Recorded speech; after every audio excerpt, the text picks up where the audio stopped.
And welcome back into Sustainable Servings. We now have our salsa and our crushed tomatoes all ready to be canned. So Brandi, tell me a little bit about the signs that you knew that it was all done, it was all ready to go into the cans. We have some more juices going on here. It looks a little bit saucier.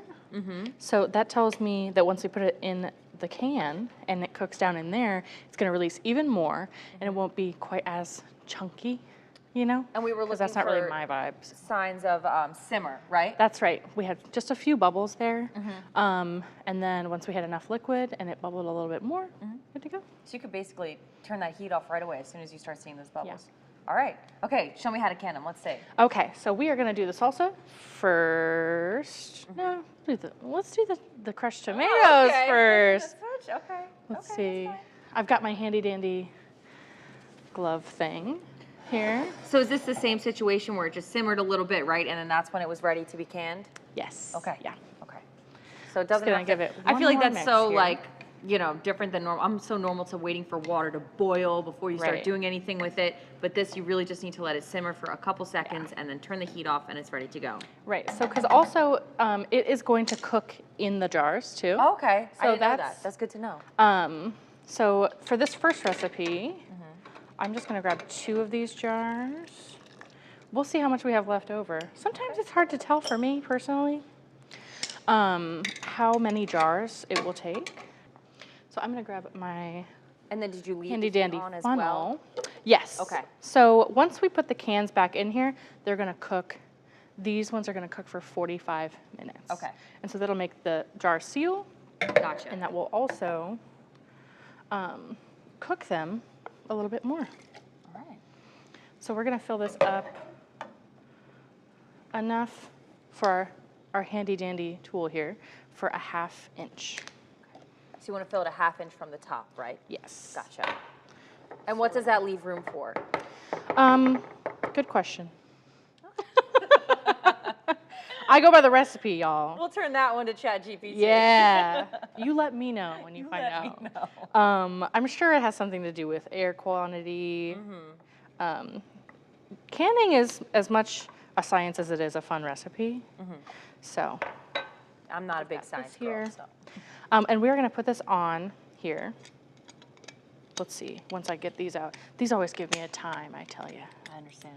So we've got this here, and we're going to put this on finger tight. So I don't want to use a whole bunch of force there because it's going to seal this gasket on.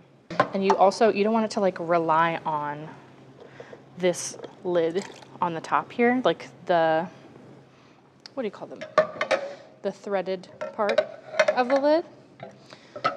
Because You want the water to seal it, is that what you're that's saying? right. Okay. You want the liquid in there to seal it, the pressure to seal it. Got it, okay.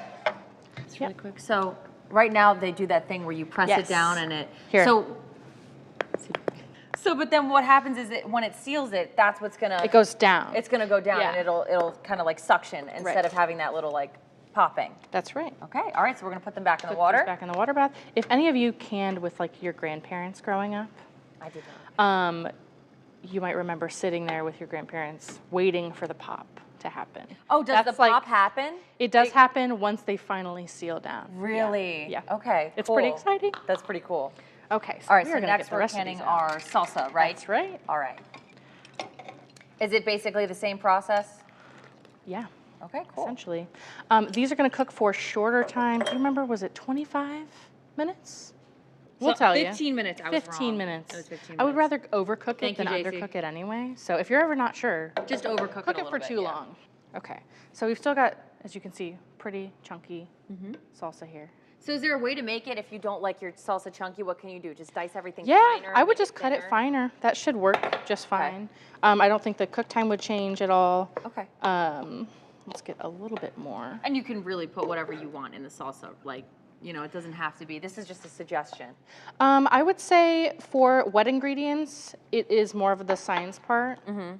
For dry ingredients, though, you could add whatever seasonings you want to. All right, there we go. And now what we're gonna do is we're gonna finish jarring our salsa. We've got one more left to jar. We're gonna put it in the water and we're gonna let our tomatoes cook for 45 minutes and we're gonna let our salsa cook for 15 minutes. And then after that's all said and done, we'll take them out and then we'll be ready to try them in 2 weeks. And I have to tell you, Brandi, I am so excited to try these when they're done. Oh, yeah. Because I love salsa and I love pasta. So, and you know, salsa is just so perfect for this time of year. Yeah. All right. Well, thank you so much for joining us on this episode of Sustainable Servings, and we'll see you back here in 2 weeks. And make sure you bring your tortilla chips.